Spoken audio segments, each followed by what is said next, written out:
Assalamu alaikum. Welcome back to my slow English broadcast with Torikul English Academy. I hope you are fit and fine and you are practicing spoken English every single day. প্রিয় শিক্ষার্থীরা কেমন আছেন? আশা করি সবাই অনেক অনেক বেশি ভালো আছেন। আজকের এই সুপার ডুপার ক্লাসে আপনাদের সকলকে ওয়েলকাম করছি। তাহলে চলুন শুরু করা যাক। Let's get start. প্রিয় শিক্ষার্থীরা, আমরা প্রতিদিনই কোনো না কোনো টপিকসের পরে ক্লাস নিচ্ছি এবং সেগুলো আপনারা আশা করি বাসায় ভালোভাবে শিখছেন। আজকে দেখেন আমি যে ক্লাসটা নিব সেটি হচ্ছে খুব চমৎকার কিছু স্ট্রাকচার, বেসিক বিষয়গুলো যদি আপনি প্রতিদিন ভালোভাবে চর্চা করেন তাহলে এই বিষয়গুলো আপনার বুঝতে সমস্যা হবে না। দেখেন, I want, WANT, want, I want to, I want to এর পরে টু দেবেন, আই ওয়ান্ট টু ইউ। আমি কথা বলছি, দেখেন আই একটা সাবজেক্ট, ইউ কিন্তু একটা সাবজেক্ট। তাহলে আই ওয়ান্ট আমি চাই, ইউ টু গো। তাহলে কি হলো? I want you to go, আমি চাই তুমি যাও। I want you to go, আমি চাই তুমি যাও। প্রিয় শিক্ষার্থীরা, ঠিক কি হলো? এখানে ভার্বটা কি বেস ফর্ম হচ্ছে? দেখেন বি অন, ভার্বের প্রেজেন্ট ফর্ম। আই ওয়ান্ট আমি চাই, ইউ টু গো তুমি যাও। I want you to go, আমি চাই তুমি যাও। কোনো অবজেকশন? না কাট করবেন না? হ্যাঁ, কাট করার দরকার নাই, ওখান থেকে শুরু করুন।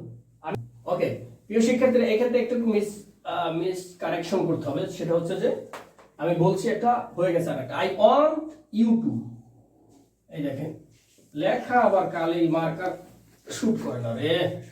I want you to go, আমি চাই তুমি যাও। I want you to go, আমি চাই তুমি যাও। তাহলে দেখেন আমি কাকে বলছি? ইউ কে বলছি যে তুমি যাও। এখানে যদি আপনি then I want, WANT, want you to eat, আমি চাই তুমি খাও। কত চমৎকার প্যাটার্নে বাক্য হয়ে গেল। এখন আপনার কাজ কি? আপনি তো 10,000 ভার্ব জানেন, আপনি জানেন না শুধু এই বাক্যগুলো কিভাবে তৈরি করতে হয়। তাহলে আপনার কাজ হচ্ছে I want you to, I want you to, I want you, I want you, I want you, I want you to go। এই টু গো প্রিপোজিশন বসিয়ে দেবেন গো এর সাথে। তাহলে I want you to eat, আমি চাই তুমি খাও। I want, WANT, want you to play cricket, CRICKET, আমি চাই তুমি ক্রিকেট খেলো। এখন এই বাক্য কিন্তু আমরা বড় করতে করতে করতে করতে কিন্তু একেবারে ওই মাথায় চলে যেতে পারি, সুযোগ আছে। আমি আস্তে আস্তে দেখাচ্ছি, এত অধৈর্য হওয়ার কিছু নাই। I want you to play cricket everyday, আমি চাই তুমি প্রতিদিন ক্রিকেট খেলো উইথ ইওর ফ্রেন্ডস, তোমার বন্ধুদের সাথে, ইন দ্য ফিল্ড, মাঠে। তাহলে সেন্টেন্স কোথায় চলে যাবে? এইখানে চলে আসবে। আমি চাই তুমি প্রতিদিন ক্রিকেট খেলো মাঠে গিয়ে তোমার বন্ধুদের সাথে। দেখেন এখন এই সবগুলো আপনি পারবেন যদি আপনি এই বিষয়টুকু বুঝতে পারেন। জাস্ট বুঝতে পারার বিষয়টা কি আপনারা বুঝতে পারেন। Just don't memorize on your mind and subconscious mind. আপনার সাবকনসিয়াস মাইন্ডে যাওয়ার জন্য এগুলো প্রচুর প্র্যাকটিসের প্রয়োজন। সেই প্র্যাকটিসটা আপনি যখন থেকে শুরু করবেন তখন থেকেই কিন্তু আপনি এগুলো পারবেন। সবাই পারে, সবকিছুই সবার কাছে পসিবল যদি সে সেটাকে তার প্যাশন বানিয়ে ফেলে, তার নেশা বানিয়ে ফেলে। নেশা আছে না? নেশা বোঝেন তো? সবাই নেশা বোঝেন। নেশা কি খারাপ দিকে ভালো দিকেও নেশা আছে, মানে যেটা না করলে আপনার ভালো লাগে না, যেটা করলেই আপনার ভালো লাগে। এরকম একটা বিষয়, যে বিষয়টা দিয়ে আপনি ফিউচার দেখেন, অ্যাম্বিশন আছে, যে বিষয়টির পরে আপনার ভালো কিছু করার ইচ্ছা আছে, সবকিছু কিন্তু সবাই করতে ভালো লাগে না। তা আপনার যেটা ভালো লাগে সেটির পরেই আপনার লেগে থাকতে হবে।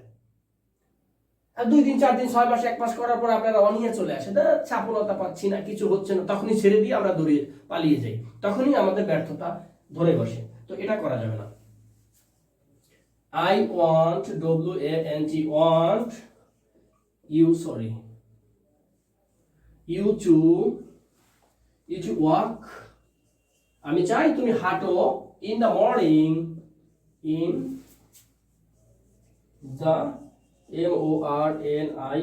MORNING, আমি চাই তুমি সকালে হাঁটো, with your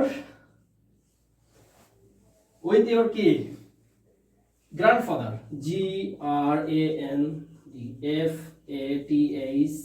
GRANDFATHER, আমি চাই তোমার দাদুর সাথে তুমি প্রতিদিন সকালে হাঁটো, by the park, PARK, park, পার্কে। আমি চাই প্রতিদিন সকালবেলা তুমি তোমার দাদুর সাথে পার্কে হাঁটো। এরকম বড় বড় বাক্য বানাইতে চাইলে একেবারে সহজ ভাষায় বলি, আপনাকে এই ব্যবহারগুলো বারবার প্র্যাকটিস করতে হবে। আপনি এই ছোট ছোট বেসিক বিষয়গুলো যত বেশি স্ট্রং করতে পারবেন, আপনার এই বাক্য বানাইতে কোনো কষ্ট হবে না ইনশাআল্লাহ। এই জন্য আপনাকে বেশি বেশি পরিশ্রম করতে। আমি এগুলো নোটপ্যাডে লিখে নেবেন, আমি মুছে দিচ্ছি। লেস লাগিয়ে লাগিয়ে বড় বড় বাক্য তৈরি করবো। এখন লেস লাগাতে হলে আমাদের যে মূল বিষয়টি ভালোভাবে চর্চায় রাখতে হবে, তাহলে আপনি লেস লাগাতে পারবেন। এই জন্য বলছি, কারণ লেস লাগাতে হলে ছোট ছোট যে প্রিপজিশনের ব্যবহারগুলো আছে সেগুলো আপনাকে শিখিয়ে দেবো। আমি একদিনের ক্লাসে শিখিয়ে দেবো, আপনি সেগুলো শিখে শুরু করতে পারবেন। কিন্তু লেস লাগাতে হয় কোন বাক্যর পরে, কোনটার পরে, কিভাবে, এগুলো জানতে হলে তো আপনাকে প্র্যাকটিস করতে হবে, হিউজ অফ প্র্যাকটিস করতে হবে। এই প্র্যাকটিস আপনার যত বেশি হবে, আপনি নিজে থেকেই তখন আপনার একটা উদ্যম চলে আসবে এগুলো শেখার জন্য। ঠিক আছে, তাহলে আমাদের মূল বিষয়টা হচ্ছে, এখানে কি বলছি আমরা, I want, WANT, want you to কি study, STUDY, study। আমি চাই তুমি পড়াশোনা করো, আমি চাই তুমি পড়াশোনা করো। I want, WANT, want you to go abroad, ABROAD, abroad। আমি চাই তুমি বিদেশে যাও, কারণ এই দেশে থেকে তোমার কিছু হবে না। আমি চাই তুমি বিদেশে যাও। আমি চাই তুমি কলেজে যাও। কি হবে, I want, want you to work hard, work, work, HARD, hard। আমি চাই তুমি কঠোর পরিশ্রম করো। আমি চাই কি তুমি কঠোর পরিশ্রম করো। I want you